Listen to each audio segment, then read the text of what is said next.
देखिए मुद्दे नहीं है, इसलिए सुनील जी इस प्रकार की बातें हो रही हैं, पूछ रहे हैं कि एक बिहार के व्यक्ति को इससे क्या हासिल होगा।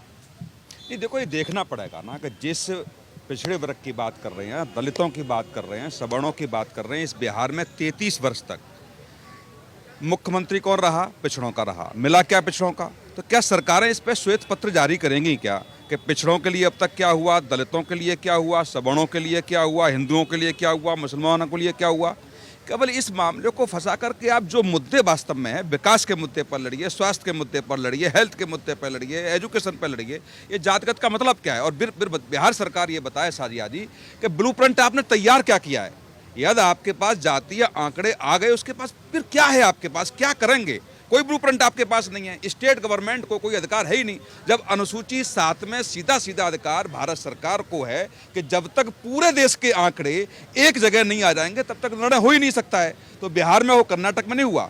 कर्नाटक में कांग्रेस सरकार ने नहीं कराया था, आज तक आंकड़े भी नहीं आ पाए। ये सब जानते हैं कि किसी भी स्टेट गवर्नमेंट को इस मामले में कोई भी राइट्स लेने का अधिकार है ही नहीं। केवल और केवल गुमराह आप करना चाहते हैं तो गुमराह करते रहिए। ठीक है, गुमराह कर रही है सरकार। इस समय बिहार की सरकार जो है वो जनता को गुमराह करने का काम कर रही है। आपको भी ऐसा ही लगता है? देखिए, जो जनगणना हुई है, ये जनगणना चुनावों से, लोकसभा चुनावों से चंद महीने पहले की गई है। इसका सीधा सीधा फ़ायदा कहीं ना कहीं जो है रूलिंग पार्टी उठाने की तैयारी में है। लेकिन इसका नुकसान कितना होगा और किसको होगा और फ़ायदा किसका होगा, ये समझने वाली बात है। कहीं ना कहीं अत्यंत पिछड़ा वर्ग और अति पिछड़ा वर्ग और अल्पसंख्यक को अगर मिला लिया जाए तो कहीं ना कहीं जातीय समीकरण बदल सकते हैं लोकसभा चुनावों में। लेकिन कहीं ना कहीं भारतीय जनता पार्टी भी जो पिछले काफ़ी समय से जो 80-20 का खेला बात लगातार उठती रही है, उस बात को लेकर कहीं ना कहीं यह आंकड़ा खेलने की कोशिश की गई है। और यह जनगणना करने का मकसद नीतीश कुमार का सिर्फ यही रहा है, क्योंकि इसका फ़ायदा जनता दल यूनाइटेड और जेडीयू दोनों को ही, आरजेडी दोनों को ही मिलने वाला है, इसमें कोई दो राय नहीं है। लेकिन सबसे बड़ी बात समझने की ये है कि इस क्या पब्लिक जो वहाँ की जनता है, क्योंकि बिहार की जनता सिर्फ ये जो आंकड़े आए हैं क्या उनको समझ पाएंगे, क्योंकि बहुत ज़्यादा विरोधाभास हो रहा है। लगातार उनकी पार्टी से ही विरोधाभास होना शुरू हो चुका है। और सबसे बड़ी बात कि ये कितनी ऑथेंटिक है, क्या यह सही है, क्योंकि विपक्षी पार्टियां इसका विरोध नहीं करी, खुद उनके अपने। ठीक है, जनता से समझ लेते हैं जनता को क्या लग रहा है। आ रही हूं शबनम जी, जनता को क्या लगता है कि जातीय जनगणना की जरूरत है भी या फिर नहीं? क्या लगता है भैया? बिल्कुल मैडम, बिल्कुल जातीय जनगणना की जरूरत नहीं। वहाँ डेवलप चाहिए, इंडस्ट्री चाहिए, वहाँ के प्रवासी मजदूर को रोजगार चाहिए। जो प्रवासी मजदूर जो भी 80% बिहारी प्लान करके बिहार छोड़ कर हर स्टेट में जाकर नौकरी कर रहे हैं, 10-10 हज़ार के 8,000 के नौकरी कर रहे हैं, छोटे छोटे बच्चे को लेकर के।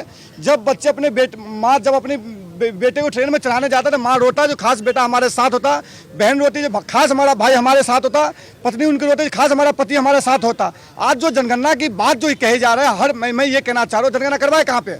कौन सा जनगणना? 1 महीने में 14 करोड़ लोग की जनगणना हो जाएगा क्या? ये बोले जो बाहर वाले से भी कांटेक्ट किया गया, हमारे फोन चेक कर लो, चाहे हमारी डिटेल चेक करो, कोई फोन नहीं आया, न हमारे गांव में जनगणना हुआ, न हमारे गांव में किसी को पूछा गया।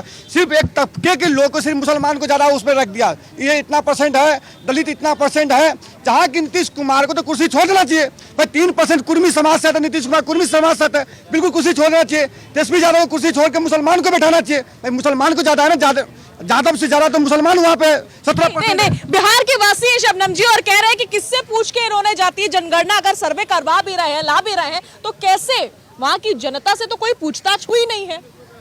ये तो एक बड़ा सवाल है। ऐसा रविशंकर प्रसाद जी ने भी कहा है कि मेरे से भी नहीं पूछा गया। बाहर कोई गेट पर आया और बाहर से ही बात करके चला गया, सिग्नेचर भी नहीं लिए।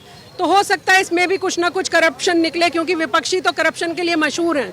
मैं बोल रही हूँ कि अगर समान अधिकार देने की बात की जाती ना, जाति पाति से हटाकर, और देखा जाता है आर्थिक रूप से, चाहे वो ब्राह्मण कमजोर हो, चाहे आर्थिक रूप से जाट कमजोर हो, मुस्लिम कमजोर हो, उनको सबको मुख्य धारा में लाने का काम किया जाएगा, तो शायद ये एक बड़े कदम की तरफ होता भारत। लेकिन हम फिर वहीं बांटने की बात कर रहे हैं, क्योंकि विपक्ष ने तो सारी जिंदगी बांटा ही है। भाई मेरे, जैसे ही आपने सवाल किया, मैंने फिर भी एक कदम आगे बढ़ के कहा कि धन्यवाद, चलिए जाति जनगणना से हमें कोई फर्क नहीं पड़ता। लेकिन क्या कुछ चंद नेता ही और उनके परिवार ही माल बटोरेंगे, या उस गरीब तक, उस दलित, पिछड़े, वंचित, शोषित तक भी उसका फायदा पहुंचेगा या नहीं पहुंचेगा? ये भी तो देखना पड़ेगा ना।